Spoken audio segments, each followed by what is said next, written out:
Nama saya Faliza, saya datang daripada Johor. Alhamdulillah, saya lega lah.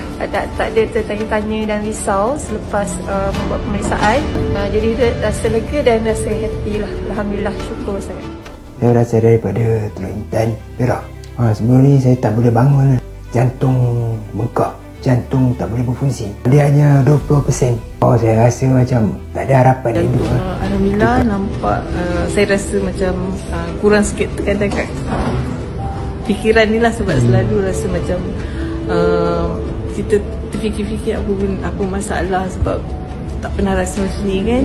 Bila dah check complete buat macam ni, rasa okey lah. Sangka-sangka sebelum ni tak ada lah kita rasa tanda-tanda kata nak kena serangan jantung dan sebagainya.